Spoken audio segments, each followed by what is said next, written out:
Bonjour à tous.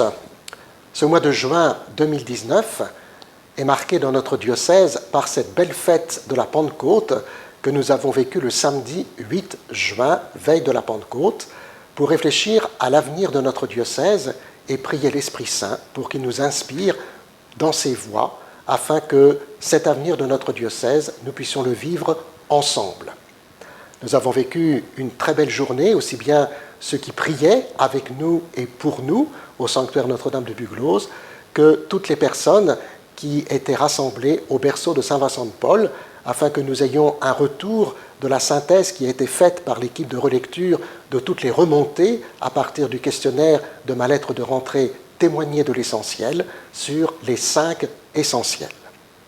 À la fin de cette journée, il a bien fallu donner quelques pistes, même si celles-ci ne seront sans doute précisées qu'au moment de la rentrée de septembre. Mais j'ai déjà pu déterminer quelques éléments. Par exemple, il faut sûrement distinguer ce qui est de l'ordre des paroisses, mouvements et services, et ce qui est de l'ordre du diocèse proprement dit. Pour ce qui est des paroisses, mouvements et services, n'attendez pas toujours tout qui vient du diocèse. Vous pouvez tout à fait prendre de bonnes idées, celles qui ont marché chez les autres, pourquoi ne marcheraient-elles pas chez vous? Et puis vous-même, vous avez des idées, il faut y aller.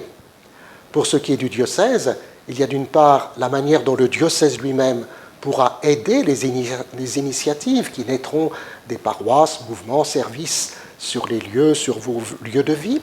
Et puis il y a aussi la manière dont le diocèse lui-même pourra prendre des orientations pour la vie et l'avenir propre de notre diocèse.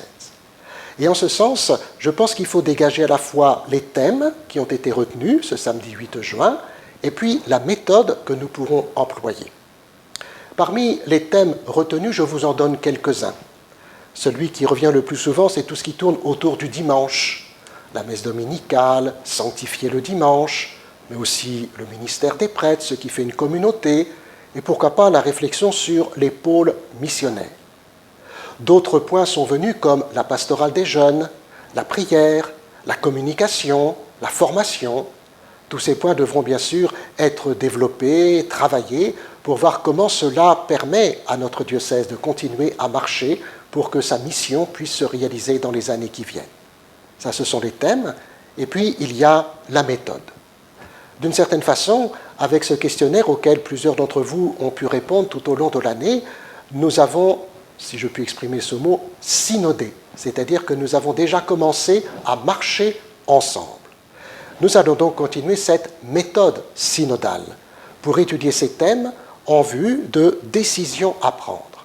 Et pour moi, s'il y a un synode qui est convoqué dans notre diocèse, ce sera pour prendre des décisions, peut-être radicales, pour que, sans épuisement, mais avec réalisme, nous puissions continuer la mission dans le diocèse d'Aire et d'Ax. Non seulement un synode, s'il est convoqué, sera là pour que nous puissions prendre des décisions, mais il sera là aussi pour que nous puissions assumer ces décisions. Si des décisions sont prises et qu'elles ne sont pas assumées, pourquoi les prendre? J'ai pris l'exemple d'un iceberg. Bien souvent, lorsque nous connaissons une décision qui est prise par des responsables, nous ne savons pas tout ce qui s'est passé, les refus qu'il y a eu, les avancées, les manières de reculer pour arriver à une décision. Eh bien, d'une certaine façon, nous sommes dans la face cachée de l'iceberg, qui permettra, si synode il y a, de donner une face ouverte, visible, mais qui aura été réfléchie ensemble pour avancer. C'est tout le sens d'un synode, marcher ensemble. À la fin de la célébration de la veille de Pentecôte, où 41 personnes ont été confirmées, avec des représentants des jeunes qui ont été aux Journées landaises de la jeunesse, des jeunes confirmés, des servants d'hôtel, nous avons tiré au sort la tombola qui avait permis de financer ces JLJ.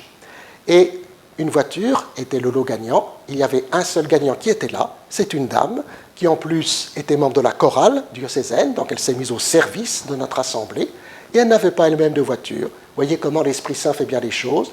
Et je trouve que pour ce temps estival qui va s'ouvrir, c'est pour nous une belle image qu'à la fin de cette célébration, une voiture ait été gagnée pour rouler sur les routes des Landes, comme nous, le diocèse, nous souhaitons rouler sur les routes des hommes et des femmes qui vivent dans ce département et dans ce beau diocèse d'Aire et d'Ax.